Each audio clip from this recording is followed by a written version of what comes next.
Ama inni hoo akkami kophaa isaa ta'a yoo lakki boru galgalan akkasiin nama hojjetaa jees boru galgala san irratti haasa'udha malee isa qofaa hojjoonni haasaamee furamu yoo irruma buluu akkanumatti irra boolanii ooluu ta'e malee furmaan inni dhufa jee yaadon. Nama hojii jiraachuun nuu beekee waan takka adda namaa baasti mee saami namni si bira ni jira mee amma nama nu agarsiisuu dandeessaa mana keessa nama hojii jirtu.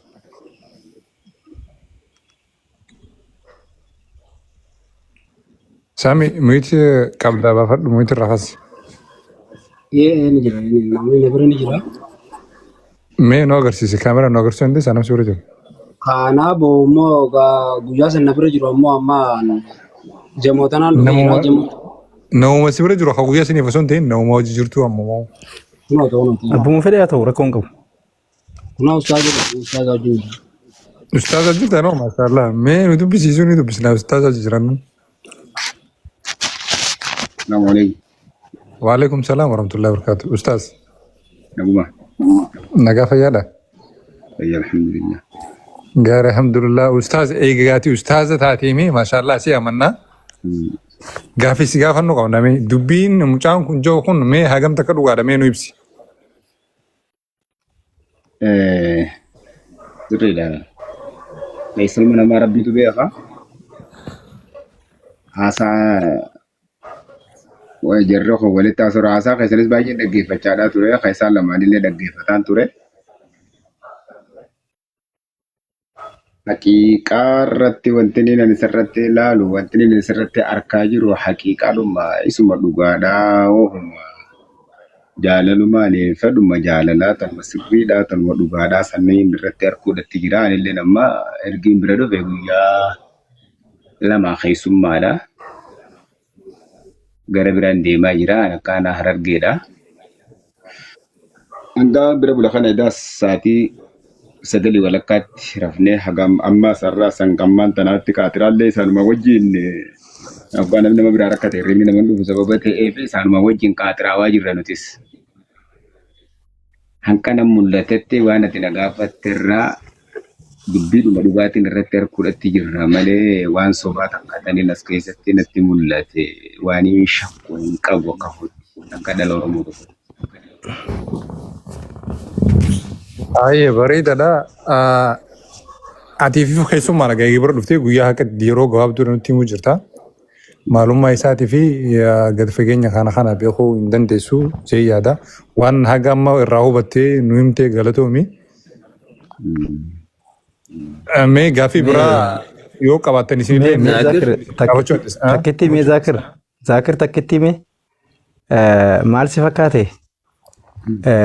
dubartiin amaana rasuula fi rabbiiti beettee haadha teenya ilma teenya obboleettii teenya jaartii teenya ani maqaa ustaaz jedhu kanaan xiqqoo waatu na dhagame maaltu na dhagame guyyaa lama dhiisii eegatu guyyaa tokko sa'a tokko wajjin dabarsanii ilma namaa kana waan inni yaadu waan inni dubbatu irraa beettee si gala waan ta'eef yoo gamna taate.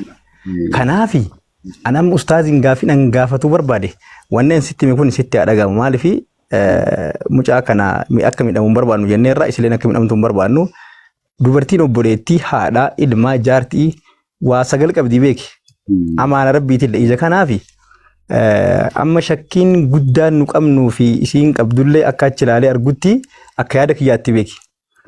Mucaan kun ijoollee xiqqishaadha. Sila akkamii waan jedhu beeki kasammuu namaa keessa yaa'u. Wanni nullee gaaffii si gaafanneef yaada isaa keessa gadi buutee diippilii beekuu dhabuu dandeessullee raafilii gubbaarra hamma tokko hin beekta waan ta'eefi waan kana mee akkamiin nu ibsuu dandeettame akka nama tokkootti. Ani waan kana akkamiin itti isin ibsuu danda'u. Gaafa inni jalqaba dhufu kaleessa galgalallee waan kana dhagee ture nan qoradhe isaallee nan haasofsiisee ati maal jennaan akkas hojii isaallee natti himee ogummaa akka harkaanillee waa hojjetu as keessatti hojii ogummaa harka isaatiin ogummaallee akka qabullee natti haasa'aa ture. As keessa dhaluma Oromoo tahee doktorri tokko ati waa qabdaa fuudha kanaaf nin fuudhaa dura jalqaba waa dalagatteetu waa qabdaa keessa duwwaa nama fuudha jettaa wanta ja'amuun inni itti dhu'ennee naajjee jennaan mucaan kun namuma umriin isaa dargaggeessa hoggaalaan egaa tana mastaatii yookaan immoo qilleensa viidiyoo irratti urbaanii fi ilaaltan ijoollee sirriitti haa fakkaatu malee dargaggeessa namuma fuudhee bultii takka bulfachuu danda'udha. Inni jee jennaan lakkee kun akkas miti namni waa dhabee waan maarii namaatti godhu kan qabne iyyuu waa nama barsiisee ayata quraana nama barsiiseetu namni nama fuudhee nama ni bulfata garuu jalqaba irratti jaalalti jiraachuudha wal jaalattanii isin lamaan keessanii waliigalteen keessan bareedaan isin jidduu jiraatee jennaan atis haa ta'u rakkoo tokkollee hin qabu. Abdii yookaan immoo kaayyoo kan allatteef sana galmaanuma gaattaa wanta jedhamu anillee itti haaseen ture waan kun yoonii filaalle Nabi Muhammad sallallahu alaihi wasallam dubartiin takka isin hundinuu beekuu dandeessu nama waa beeku ta'uu dandeessu na caalaallee nama waa beeku ta'uu dandeessu dubartiin takka waa afurii fi fuudhamti waa afran dubartiin fuudhamtuu san keessaa mucaan kuni tamii tanii fi inni keessaa bahee irraa isii tana jaalate wanta jedhamuun akka hootti ani xiqqoo hoggaaniif isin wal mormaadhaa jirtan isa kanaan isinitti dhiyeessuu barbaade akka gaafiidhaatti waan dubartiin fuudhamtuuf afran san keessaa mucaan kun tanii fi inni daangeessee keessan jirre oo afran tanaa'u keessuma jira lakki immoo yookaan immoo keessan jiru wanta jedhamuun ani isin bira lafa kaa'uu barbaade kanaaf hamma danda'anitti waliigaltee garuu jalqaba irratti waliigaltee isaaniitu barbaachisaa waliigalteen isaanii jiraatee jennaan. Ijoollummaa mucaa kanaa ijoollummaadhaan miti ilma dargaggeessaatti nama jabaadhaa ijoollummaa ittiin fuudha dubartii takkaa dhabuuf hin qabu jechuudhaan barbaade wanni inni isiniif ila takkitti ustaaz dabalatan dhiifama naa godhisitti dheeresseera. Mucaan kun hojii harkaa dalagaa hojii ogummaa jechuudha. Okay, maal dalaga maal inni constructionidha? Hojii ogummaa hojii giraashaati. Rakkoon qabu sun ni mul'ee baatu. Ila Zaaki maal si fakkaate? Gaaffiin kiyya ila garri an deemuu barbaade dandeettii nama bulchuu qabaa humna akkasii qabaa jechuu barbaade malee suni anumaa taruma fedhe iyyuu haa ta'u dalagamaa ta'u.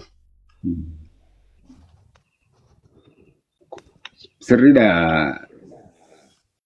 Dandeettii qabaa. Ani wanti xiqqoo hoggaan haasaa keessan hoggaan baay'inaan dhaga'u kaniif xiqqishoo gaaffii natti ta'e dhiiroo maali mastaatii yookaan ammoo iskiriinii moobaayilaatiin nama qaqayyaraa nama kana ijoollummeessee isa kana ammoo guddisaa wanta jaamu faadhaatitu natti dhaga'amaadhaa ture. Baay'inaan wanta kanaas onlaayinii irratti miidiyaa irratti dhiyaatee yeroo baay'ee nuti naannoo keenya waan miidiyaan xiqqishoo rakkoo qabuuf ittis fayyadamaa jirru sababa ta'eef isa kanaatti xiqqishoo qafotti gaaffii natti ta'e. Hoggaa laalan ilaata mucaa kanaatitu ijoolleetti fakkaatee wanta jaamuutitu xiqqoo akka hootti gaaffii natti ta'e malee namuma namni amma fakkeenyaaf namni tokko kan areeda gaafatu baadhaatitu jira. Atoo areeda hin qabdu ittiin jaa. Dhuguma abbaan maal lama sadii kan tala kanne kan talti isaa immoo ilmaan kanne areeda hin qabneetitu jira. Kuni hojii rabbi namaa kennuudha malee wanta abbaan ofiisaatti jaalate ofirratti magarsuu ofirratti biqilchuu danda'u miti afaan irratti jechuudha yookaan ammoo fuula isaa irratti rifeensi. Isa kanaaf walumaa gala mucaan kun waan ittiin namni tokko bultii takka fuudhee deemuu ni dabarsuu danda'a. Qabeenyi isaa kana sana wanta jaamu rabbii xiyyaa turraan harka waan inni irraa beeku hin qabu. Ogummaa isaa taniif inni natti hime bichaadha. Taniin nammaa tana sobaan kan inni isinitti hime karaa birraa na gaafatu kan inni isinitti himu ogummaa isaa tana akka inni hojjechaadhaa ture yeroo anas jiru isaan natti hime. Akkuma inni natti himeeni dawwalanii waan akkas akkasiitti nu jalaa miidhamee maal godhuu wayya makiinaa bakka akkas akkasiitti maaroo nu jalaa ta'e yeroo ja'anii gara Jimmaa Abbaa Jifaar kanarraa Finfinnee tana dhufnee as keessatti akkas taane maaloo dhuftee nu gargaartu yeroo isaan jaani gurra kiyyaan rabbiin koona dhageessiseera. Kanaaf walumaa gala mucaan kun nama bultii takka sirriidhatti fuudhee bahuu ni danda'uudha akka hootti wanti isaanitti mul'atu nama guddaadha nama ijoolleedhaa miti jechuun barbaade. Zaaki geeffadheera galatoome ustaas galatoome.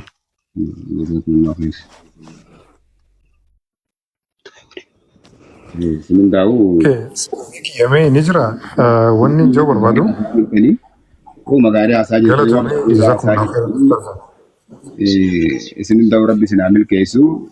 Hundaafuu karaarra tolu rabbiin ni beeka sababa ta'eef isaan hundaafuu isaan lamaan walitti dhufuudhaatitu irra khayriidha yoo ni fite rabbi isaan lamaan walitti haa fidu jennee du'aa godhaa fi karaa birraa isaan lachuutu warra tiifamu rabbi haa taasisu. Salaamu alaikum. Waalaikum salaam warahmatullahi wabarakatuh. Salaam warahmatullahi. Akkasii amma egaa ijoollee keenya. Yaada qabdaa Dubaay? Okay, asii.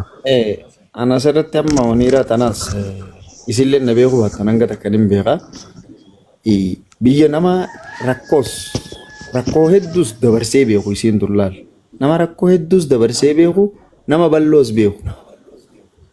Nama biyya ormaatittis obboleettii tiyyaa wajjin illee haalaan biyya ormaa kanatti haalaan beeka. Hullee ni beeti yaada. Isii tanaa wajjin turanii hullee sun amma obboleettii tiyyaa. Nama rakkoo fi balloo hunda waan beekuuf amma isiin rakkina keessatti na darbaa waan jaamuuf isa kana diddi malee yookaan isa kana jibbansa qabaattee yookaan immoo jibbansa waan addaa qabaattee osoo hin ta'in fuudheetuma rakkoo addaa keessa na darbee dhiisaa waan jaamuuf rakkoo isiin amma. Inni immoo dhuguma saniin keessa kanaan dhuguma saniin jaalachuus danda'a dhiisuus danda'a. Keessa isaa fi rabbi qofaaf beeka. Ammoo waan ta'in amma asirra jiru barbaadu. Inni kun saahiba isaa akka walitti jabaa akka walitti dhiyaatan kan isa kana bakka inni irraa dhufes beeku amma bakka jiraatus beeku silaa dhiyeessee saahiba isaa san nama tokko as keessaa godhanii silkii isaan saahiba isaa sanillee fuudhanii isa duubattis saahiba isaa san dubbisanii isa birattis dubbisanii waa'ee isaa kana sirri qoratanii san booda walitti deebi'anii hedduu takka bareedaadha jeetii yaada akka mataa fayyatti. Sabboontuun yoo jira jiraatu baasamee ol baasa.